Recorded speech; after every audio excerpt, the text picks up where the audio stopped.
they understand the difference between the two. How do you even begin to build business credit? Where do you go? Do you need to have an active running business? You just need an LLC? Like, what are some of the different things you need to get started? That's a great question. So there's a couple ways you can go about it, right? I'm not a CPA or tax attorney, right? But you can actually, you don't technically need a business, right? You can actually get business credit cards in the business world, what we call as a sole proprietor, which is basically you as the entity. You don't Mm-hmm. even need an EIN to get an EIN is employee identification number, right? Mm-hmm. That's what you get when you register a limited liability company, right? So EIN is just a social security number for your business. So you can go and get a LLC, right? Limited liability company, start a business, register that business, get your EIN. But another tip that you can, if you don't want to go that route, you can do it through a sole prop, right? Which is you as the entity. Basically, you using your social security number. You're personally guaranteeing that business credit card as a sole prop.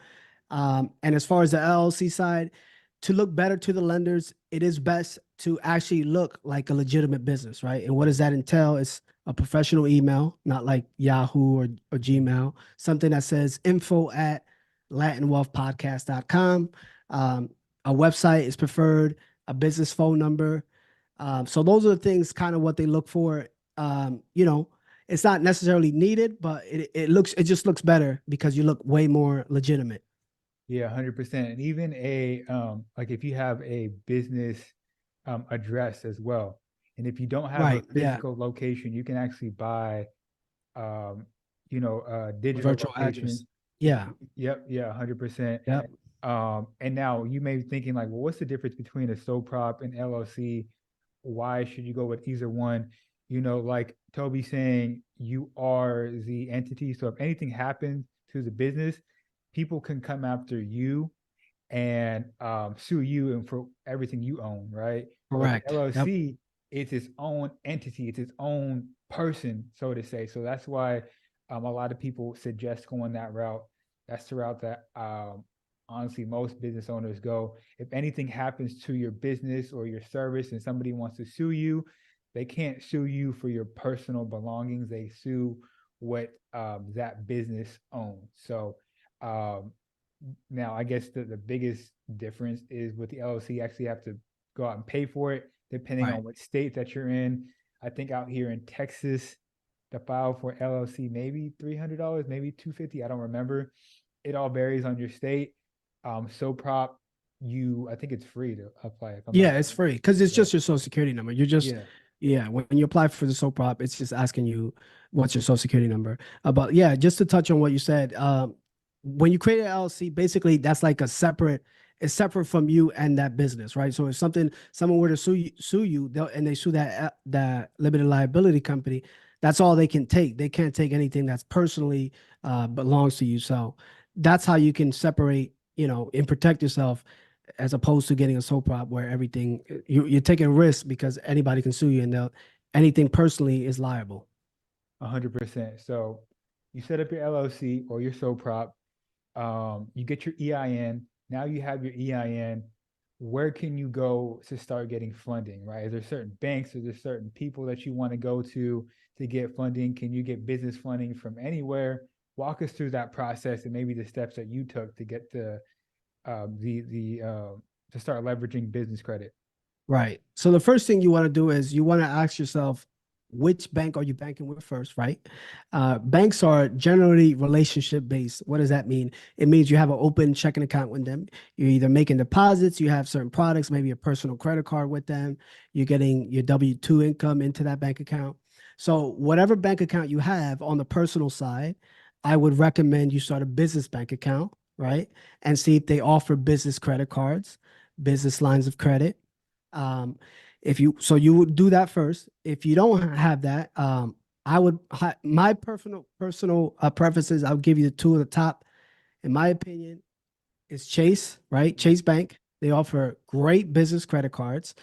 And the reason I like them is because they offer two 0% interest business credit cards for 12 months. What does that mean?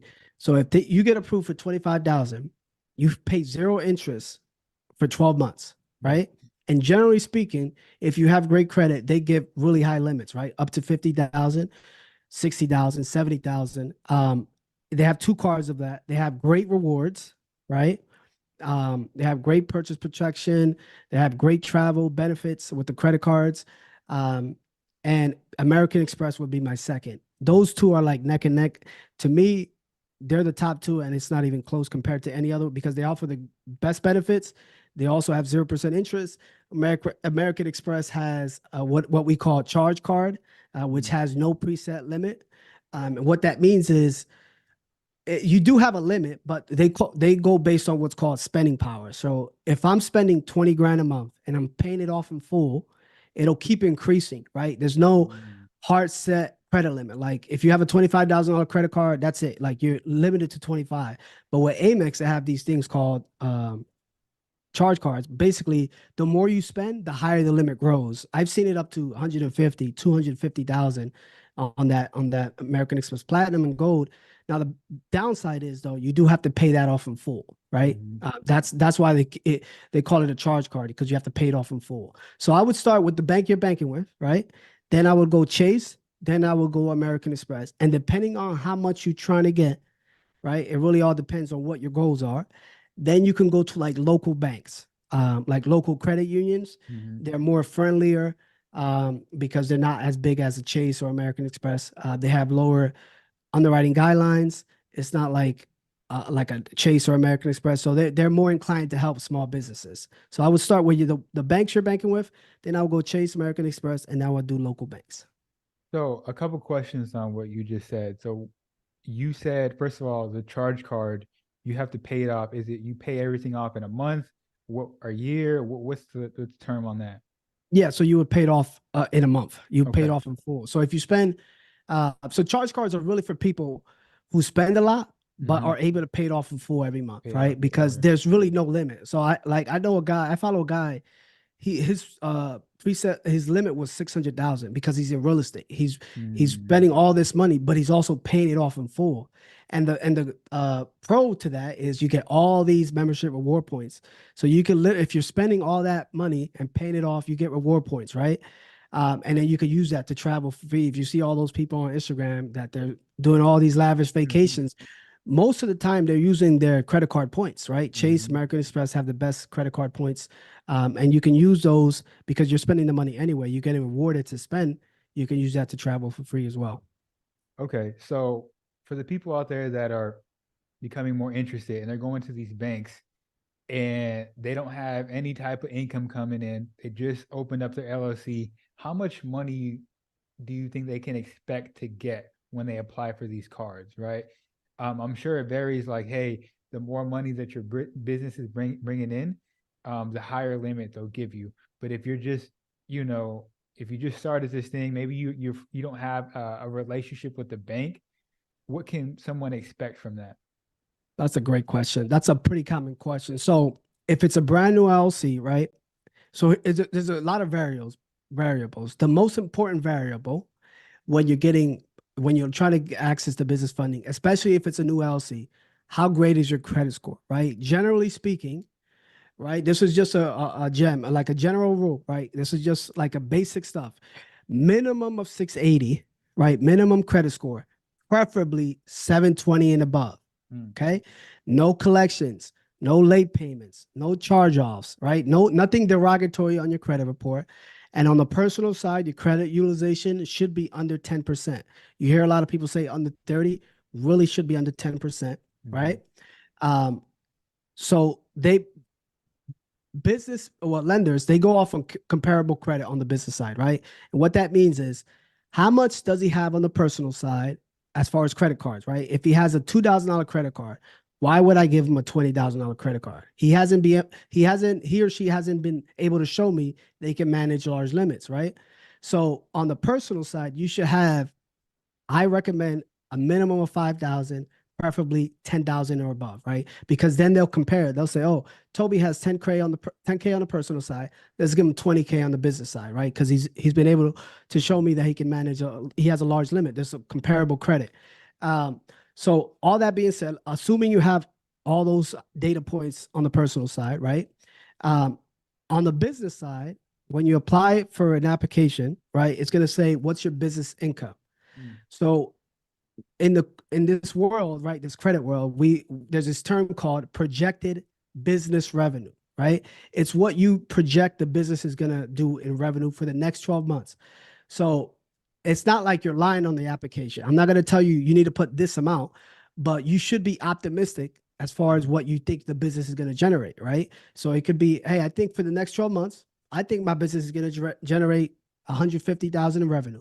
Now that's gross. That doesn't mean it's profit. So keep that in mind. So on the application, they'll say business revenue. So you can say, I project that in the next 12 months, even if it's a 3, 4, 5 month or old LLC, I think it's going to generate 200,000 or 150 or 100,000 in revenue, right? Because it's just projected. It's stated income. They don't necessarily verify it because they understand it's a new business. So you can project what your business revenue be for the next 12 months. I can't tell you what to put on the application because I don't know your business, but you should be optimistic. And to answer your question, generally speaking, it depends on how many credit cards you apply for. So if you apply for one credit card from that particular bank, you could see anywhere between 10 to 25,000. You could see more, you could see less, but on average, I would say anywhere between 10 to 25. But you can go apply for multiple products. So Chase, you can apply for 2 business credit cards within a 30-day window, right? They won't approve you after that. Like you can't apply for more than that in that 30-day window. So assuming you get, let's just say conservatively, you get 10,000 on one card, you get 10,000 on the other card. That's 20,000. Then what you can do, you can go to American Express, same business, same LLC. You apply for their 0% interest business credit card. Now, the thing I like about American Express, here's a gem. So if you already have an American Express personal credit card, they pulled your credit once. If you apply for a business credit card, it's a soft pull. They're not hard pulling your credit. They're just seeing if there's anything's changed from when you applied the first time. So you don't get an inquiry. So with American Express, it's the same thing. You get 2 credit cards within that 90-day window. You can get a preset limit credit card or a charge card. You can get several credit cards with American Express. So assuming the same thing, conservative, you get 10K. You can get like 40 to 50,000 if you go to 2 banks like Chase, American Express. Then you can wait a few months. Then you can apply for a local bank, and same thing. You can apply for their business credit cards and do it that way as well. Love it. A lot of great information. And, I want to give a quick reminder to people out there that, like, man, this is a lot of information, a lot of gems. But the reason why we're having this conversation is because we want to, first off, leverage other people's money to buy businesses, grow businesses, scale businesses, whatever you need to do. That's how the wealthy people play the game. They're not coming out of their pocket to pay for things. They're figuring out how to leverage other people's money to do that.